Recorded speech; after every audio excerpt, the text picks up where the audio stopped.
Feels like forever ago. It was like 7 minutes ago, 8 minutes ago. I teased that the Panthers were taking a big bet. They were kind of putting their chips in the middle on one player. That player, Ikem Ekwonu. Let me explain how. Let me explain why. And let me explain why I don't necessarily disagree with it, even if I'm not sure the odds are there that it's a winning bet. According to some online statisticians, the 2024 pass protection expectations. So these are basically how good your offensive line is expected to be based on the starting lineups that are expected and things like draft capital and production and everything else. It's equations. In the NFL, the order of best pass protection expectations, so how good your offensive line will be in pass protection, the order goes Lions number 1. Makes sense. They've spent a ton of draft capital and money on offensive line. Eagles number 2, same thing. Colts number 3, same thing. Ravens number 4, same thing. Panthers number 5. According to this list, and let me make sure I give my proper attributions here. According to this list, which is from Ben Baldwin, there we go. That's the statistician I was talking about. The Panthers have the 5th best expectation of pass blocking. Now, they did add those 2 guards, so this is not exactly saying like, oh, they're just going to improve from last year. They've spent money. Here's the interesting part. The number for Ikem Ekwonu at left tackle, not great. Okay, the 4 above the Panthers on this list, their left tackle has at least a grade, a rating, a prediction of 88 out of 100. Ikem Ekwonu, 68. That's a big difference. And at first my thought was, oh gosh, how did they not? Why didn't they try Icky at guard and bring someone else at tackle? If you're going to spend all that money, and then I reeled it back in, right? Yeah, put the 16-wheeler backing up, right? Beep, beep, moonwalked a little bit. You have to place your bets somewhere.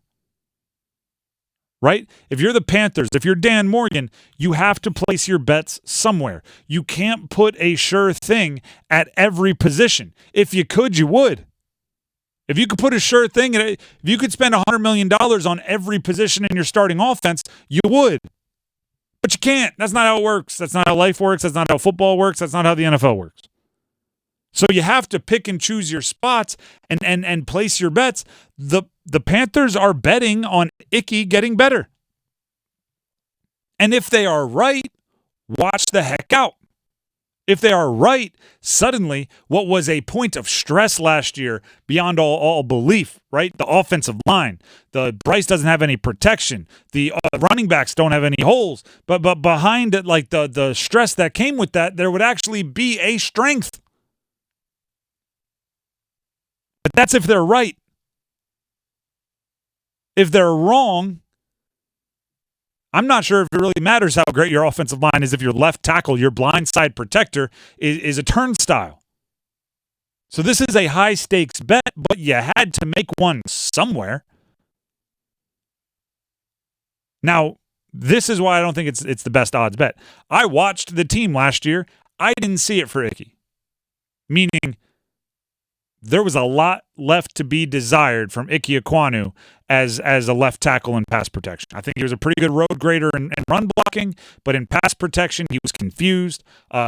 Twists and stunts from the defensive line, misdirections and pick set really got him confused. And that right there, I'm going, that's the guy you want to bet on?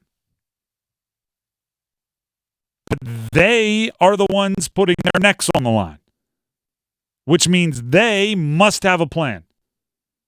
Maybe they think he was being used improperly. Maybe they think he was being taught a technique that wasn't the best for his skill set. Maybe they thought the left guard next to him should have been helping him more, and now they have a different left guard next to him. Whatever it is, you have to, when you're putting together, particularly a rebuild, you have to take your chances somewhere on the roster. Ikem Ekwonu showed everybody something when he was a top 10 pick in the NFL draft, so there's probably worse places to place your chips. That doesn't make it a 100% bet. There is no such thing. No. But it does make it maybe one of the more high reward bets. If he works and you have the offensive line settled from the inside with the two guards, Hunt and Lewis, that you paid all that money to, and Moton over there on the right side has always been a advanced analytics darling. If you have Icky playing well, suddenly Bryce Young in his second year has a very good offensive line in front of him. It's a big if, but if the prognosis comes back positive,